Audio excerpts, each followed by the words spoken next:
अस्सलामु अलैकुम, मैं ख्वाजा जमील हूँ। आप यूट्यूब चैनल सियासत और सहाफत देख और सुन रहे हैं। 28 दिसंबर और बुध का दिन है।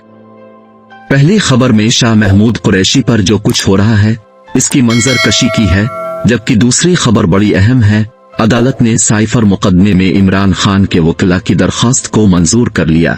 इसकी पूरी तफसील आगे पेश की जा रही है। पहली खबर के मुताबिक शाह महमूद कुरैशी के बारे में बड़ों ने फैसला कर लिया है, उनको किसी भी तरह रिलीफ फराहम नहीं किया जाएगा।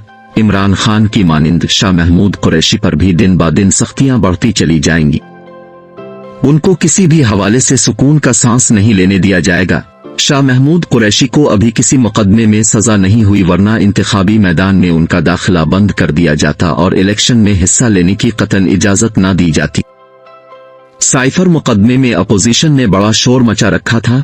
कहा जा रहा था कौमी सलामती के उमूर को फाश कर दिया गया, जिससे रियासत की सलामती दांव पर लग गई है। मगर अदालत में साइफर का मुकदमा हुआ में उड़ते हुए कागज की मानिंद दाएं बाएं होता दिखाई दिया। अदालत ने इमरान खान और शाह महमूद कुरैशी की साइफर मुकदमे में जमानत मंजूर करके रहा करने का हुक्म दे दिया। हुकूमत जिस तरह के इक़दामात उठा रही थी, इससे यही महसूस हो रहा था शाह महमूद कुरैशी को जमानत के बावजूद रिहाई मिलने के इम्कानात बहुत महदूद हैं। चुनांचे ऐसा ही हुआ। अदालत ने शाह महमूद कुरैशी की जमानत ली। हुकूमत ने उनको जेल में रखने के मजीद इक़दामात उठा लिए। सबसे पहले रावलपिंडी के डिप्टी कमिश्नर ने 3MPO के तहत उनको 15 दिन के लिए घर में नजरबंद रखने का हुक्म जारी कर दिया। 3MPO में मौक़िफ़ अख्तियार किया गया। शाह महमूद कुरैशी के जेल से बाहर आने से अमन व अमान में खलल पड़ सकता है। डिप्टी कमिश्नर ने 3MPO में कहा, शाह महमूद कुरैशी की रिहाई से खदशा है। वो ऐसी तकरीर कर देंगे जिससे अमन व अमान में खराबी पैदा हो सकती है। चुनांचे शाह महमूद कुरैशी को जेल से बाहर नहीं आने दिया गया और 3MPO के तहत उनकी गिरफ्तारी अमल में लाई गई। बाद अज़ां उनको 9 मई के मुकदमे में नामजद करके गिरफ्तार कर लिया गया। 9 मई के मुकदमे में उन पर जलाओ, घेराव, तोड़ फोड़ और दीगर दहशत गर्दाना नौयत के इल्जामात आयद किए गए। 9 मई के मुकदमे के अलावा शाह महमूद कुरैशी पर 12 दीगर मुकदमात दर्ज किए गए हैं और इन मुकदमात के तहत उनकी गिरफ्तारी भी अमल में लाई गई। इन मुकदमात में GHQ पर हमला, हसास इदारे की दफ्तर पर हमला, म्यूजियम पर हमला और मेट्रो बस स्टेशन को जलाने के मुकदमात दर्ज किए गए हैं।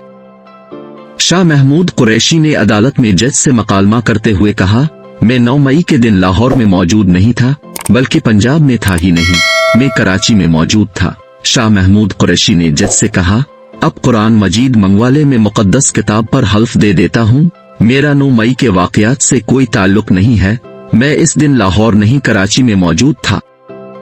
इस दौरान मैं कारकुनों से कहता रहा, कानून हाथ में नहीं लेना, किसी अक़साम का गैर कानूनी इक़दाम न करे जिससे महसूस हो कारकुनान ने कानून हाथ में ले लिया है। इसके बावजूद मुझे 9 मई के वाकयात के अलावा दीगर मुकदमात में भी मुलव्वस करार देकर केसेस दायर कर दिए गए हैं।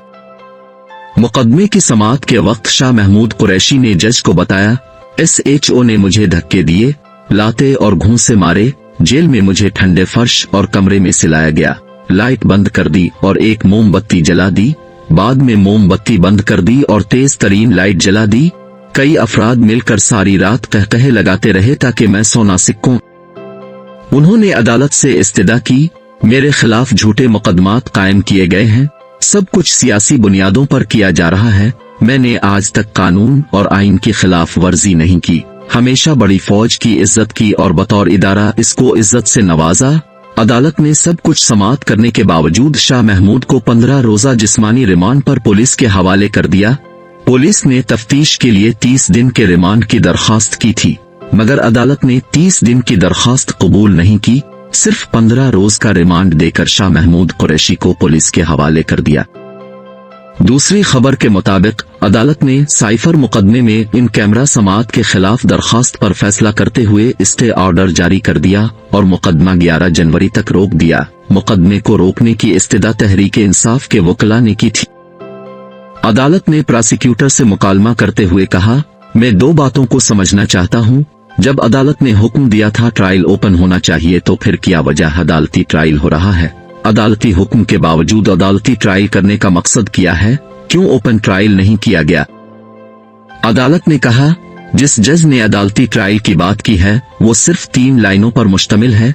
3 लाइनों के अलावा कोई वजाहत नहीं मिलती, यानी जज साहिब ने अदालती ट्रायल की वजूहात 3 लाइनों पर लिखी है। इससे ज्यादा वजूहात जज साहिब ने नहीं लिखी, जबकि इसके बरक्स हम ओपन ट्रायल के बारे में पूरी वजाहत कर चुके। हम बता चुके हैं ओपन ट्रायल किसे कहते हैं और कैसे होता है। इसके बावजूद हम समझते हैं इस वक्त साइफर मुकदमे में ओपन ट्रायल नहीं हो रहा। अदालत ने कहा ओपन ट्रायल में मर्जी शामिल नहीं होती, ये नहीं होता अब किसी को कहीं अब आ जाओ। ओपन ट्रायल में हर किसी को जाने और मुकदमे की समाअत करने की इजाजत होती है। ओपन ट्रायल में समाअत से किसी को रोका नहीं जा सकता। अगर मुकदमे की समाअत से किसी फर्द को रोका जाए तो इसको ओपन ट्रायल नहीं कहते। इस्लामाबाद हाई कोर्ट के जज मियां गिल हसन औरंगजेब ने ओपन ट्रायल की मजीद वजाहत करते हुए कहा, मुकदमे की समाअत में महज घर वालों को अदालत में आने की इजाजत देने से ट्रायल ओपन नहीं होता और न ही चंद सहाफियों को समाअत की इजाजत देने से मुकदमे को ओपन ट्रायल कह सकते हैं, जबकि इसके बरक्स घर के चंद अफराद समाअत करते हैं। इसी तरह साइफर में महज मखसूस सहाफियों को समाअत की इजाजत दी जाती है। अदालत ने प्रोसिक्यूटर से पूछा अब तक कितने गवाह पेश हो चुके हैं और कितने गवाहों पर बहस हो चुकी है। इस वक्त अदालत में कितने अफराद को मुकदमे की समाअत करने की इजाजत दी गई। प्रोसिक्यूटर ने अदालत को बताया 27 गवाहों में 3 गवाहों ने गवाही दी है, जबकि 1 गवाह पर बहस हुई है। जिस गवाह पर बहस हुई इसका सिक्योरिटी के मामलात के अलावा साइफर के कोड और डी कोड से ताल्लुक था, इसलिए इस गवाह पर जरा अदालत के अंदर की गई थी। इसी तरह सेक्रेटरी खारजा का बयान और उस पर बहस भी अदालती होगी, क्योंकि सेक्रेटरी खारजा का ताल्लुक बराह रास्त साइफर से होगा, इसलिए इनकी गवाही और बहस अदालती होगी। चूंकि अदालत इससे कबल अपने फैसले में ओपन ट्रायल के हवाले से करार दे चुकी थी और वजाहत कर चुकी थी, जहां ओपन ट्रायल हो वहां मर्जी नाम की कोई चीज नहीं होती। ये नहीं होता आप अपनी मर्जी से किसी को आने दें और किसी को अदालत के बाहर ही रोक दें और अंदर न आने दें। गवाहों की गवाही और उन पर बहस मीडिया के नुमाइंदगान के सामने हो। सहाफियों को समाअत से रोका नहीं जा सकता और न अपनी मर्जी के सहाफियों को दावत दी जाती है और मुखालिफ सहाफियों को रोक दिया जाता है। चुनांचे अदालत ने तमाम बातों और उमूर को मद्देनजर रखते हुए तहरीक इंसाफ के वकला की दरखास्त को मंजूर करके हुक्म इम्तना जारी कर दिया और मुकदमे की समाअत को फौरी तौर पर रोकने का हुक्म दे दिया और मुकदमे को 11 जनवरी 2024 तक दोबारा सुनने का ऐलान किया है। 11 जनवरी को मुकदमे की दोबारा समाअत शुरू की जाएगी। नाजरीन, वीडियो अच्छी लगे तो लाइक और शेयर कीजिए।